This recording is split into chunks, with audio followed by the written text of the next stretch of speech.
Ok, nos quedamos con operaciones básicas para la configuración de textos, descripción, narración, exposición y argumentación.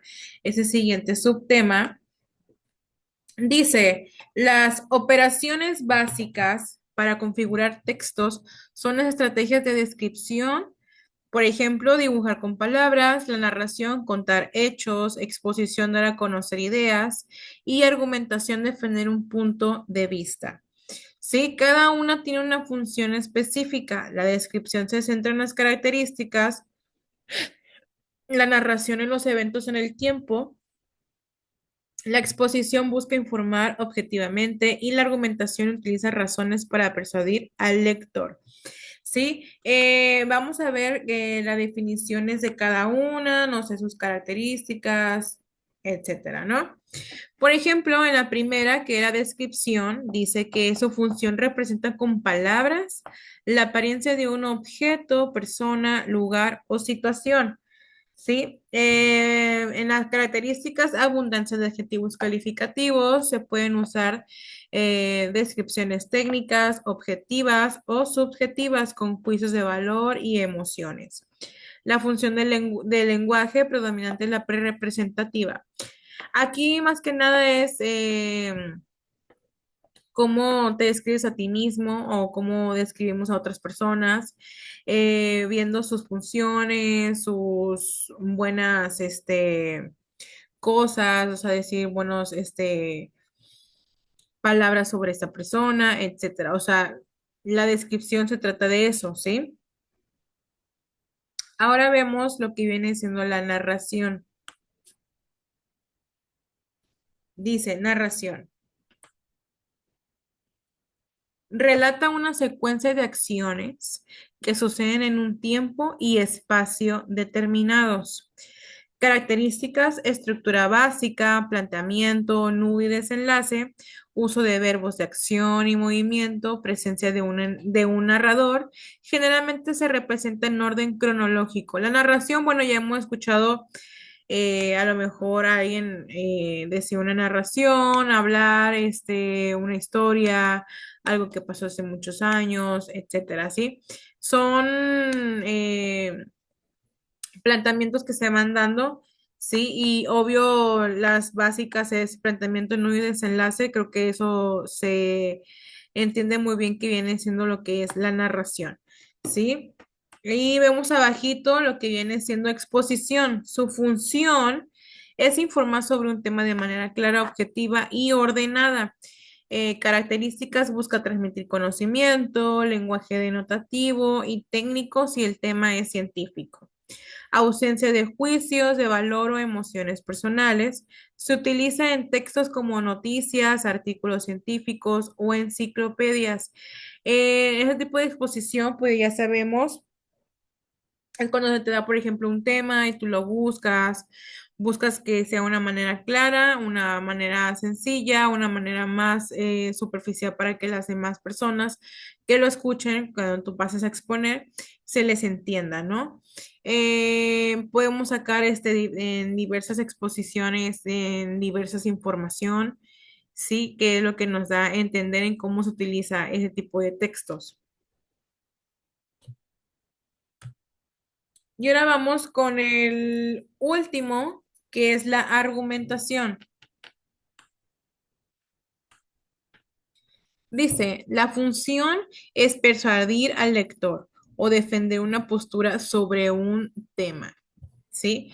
Las características se presentan razones o argumentos para sustentar una tesis, se apela a la lógica y a la persuasión, utiliza conectores lógicos para unir las ideas, común en ensayos editoriales o discursos políticos.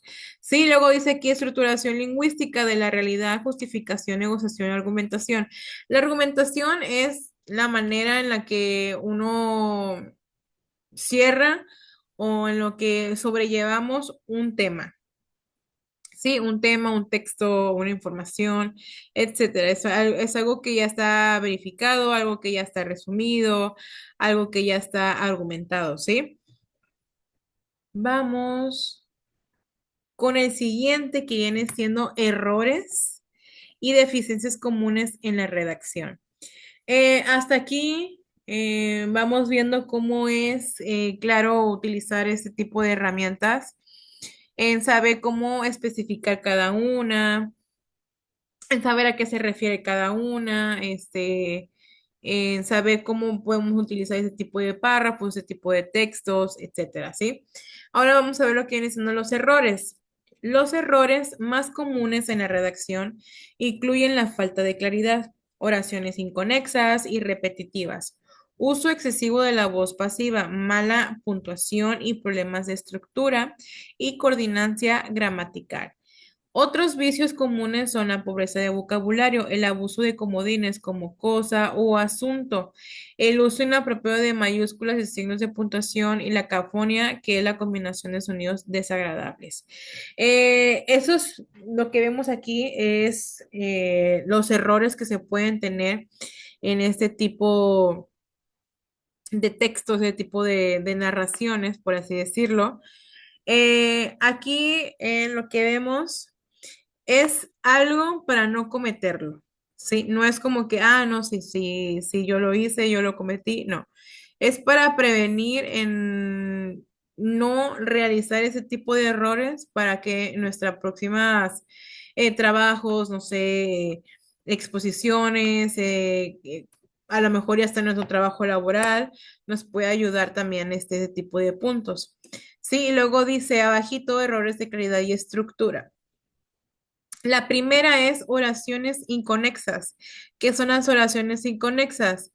Son las ideas no influyen lógicamente o las oraciones son demasiado largas y complejas, lo que dificulta la comprensión del texto. Siempre cuando vayamos a investigar o vayamos a exponer o así, vamos a usar palabras muy concretas, o sea, una breve definición, algo que realmente sí defina lo que se está hablando, el contexto, ¿sí?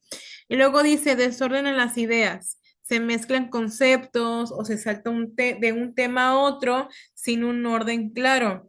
Es recomendable hacer un esquema previo.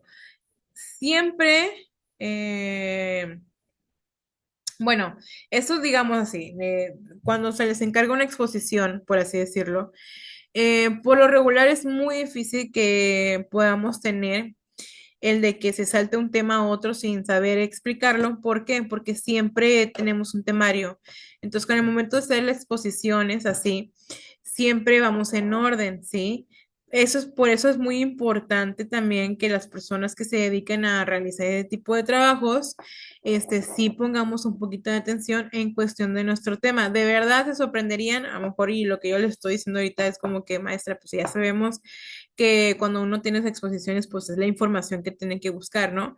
Pero se sorprenderían saber que hay alumnos que les encargo exposiciones y siempre a veces me traen un tema que no es, o me traen un tema que no eran de ellos y era de otra persona. O me dicen realmente el tema como es, pero no me explican realmente cómo es la definición y se saltan luego al siguiente tema. Esas tres cositas es lo que pasa a menudo, ¿sí? Con tipo de trabajos. Entonces, siempre hay que erradicar ese tipo de errores. De los errores uno se aprende, claro, pero es una manera mejor en cuestión de reducir ese tipo de errores en comunes que es en la redacción, ¿sí? Y luego dice repeticiones, se repiten palabras, ideas o redundancias innecesarias, lo que empobrece el texto. Aquí es saber qué es lo que vamos a leer, ¿sí? Eso es lo primordial, saber qué es lo que vamos a leer. Cuando uno investiga la información, primero lee lo que se va a poner, ¿no? Lo que se va a escribir. Eso es muy importante saber eso. ¿Por qué? Porque a lo mejor y me estás trayendo una información que ni siquiera leíste y no sabes explicarlo. Entonces, ¿qué es lo que pasa? Que todo tu trabajo que hiciste, que me trajiste a lo mejor y bien así el trabajo bien hecho, pero me traes una información errónea, entonces créanme lo que eso le quita la validez al trabajo, no importa que lo hagas hecho. Sí, siempre hay que tener ese tipo de puntos para ver cómo realmente es la función que se necesita para una redacción. ¿Sí? Y ahora vamos con la siguiente, que son errores gramaticales.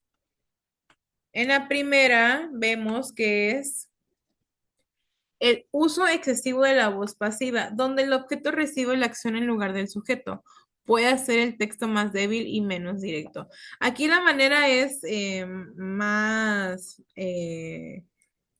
mejor, por así decirlo, es hablar y escucharnos sinceramente, saber expresar nuestras ideas, saber a lo mejor y demostrar ese emprendimiento o ese forma de ver las cosas, ¿no? De ver cómo estamos viendo este tema y explicarlo bien específicamente para que las demás personas sí puedan entenderse. ¿Sí? Dice concordancia. No hay una concordancia adecuada entre el sujeto y el verbo, o entre el género y el número de las palabras. Uso de comodines. Se usan palabras genéricas, la cosa, el asunto, en lugar de términos específicos, lo que reduce la precisión del texto. Aquí más que nada es a lo mejor y podemos utilizar nuestras palabras claves, por así decirlo, para no sentirnos con ese nervio a lo mejor de pasar a exponer ciertos temas, pero sí es necesario que pongamos un poquito más de empeño en cuestión de cómo vamos a pasar y cómo vamos a hablarlo. En la casa podemos practicar. Yo les he dicho a mis alumnos, porque con ellos veo muchas exposiciones, yo les digo, bueno, están nerviosos, están así, y cuando uno está nervioso, pues habla y habla y habla y habla y habla, pero realmente no me dice nada de lo que se está hablando el tema.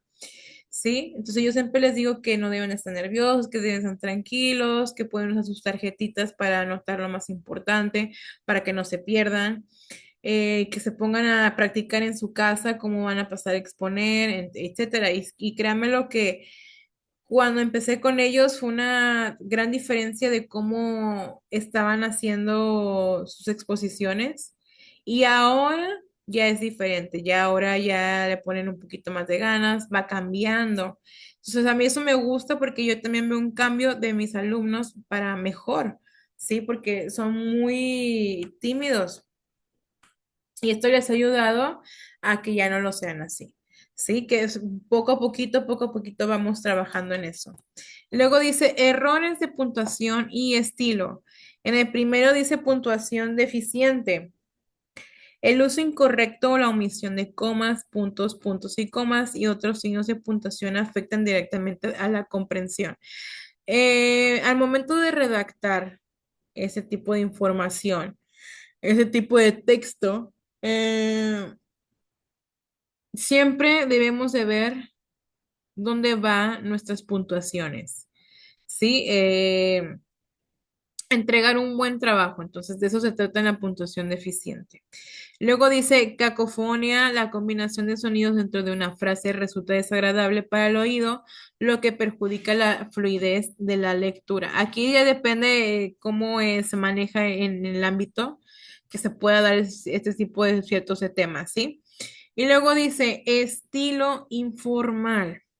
Usar un tono de conversación en la escritura profesional puede ser inadecuado y restar credibilidad del texto.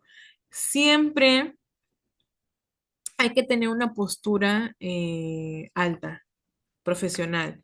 Creernos que ya somos alguien con papeles, etcétera, ¿no? Eso es fundamental. ¿Sí? El estilo informal y no sentirnos así y sacar lo mejor que podemos hacer y creernos la que nosotros podemos hacer ese tipo de trabajos, ¿no?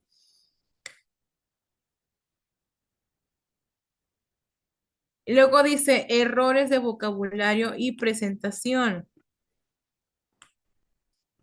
Dice vocabulario ilimitado. Usar un léxico pobre dificulta la expresión de ideas complejas. La verdad es que sí, tampoco es como que pidamos que hablen demasiado, pero sí una manera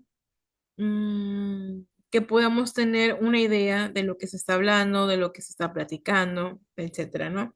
De lo que se está diciendo en ese momento. Luego dice abuso de adjetivos, adjetividad excesivamente, especialmente con varios adjetivos para la misma idea para marear el lector hacia el texto pesado. Aquí más que nada es ver en cómo va escrito, cómo va dicho, etcétera. Luego dice la falta de originalidad, presentar ideas ya conocidas sin aportar un enfoque novedoso. Puede hacer que el trabajo sea percibido como una simple repetición.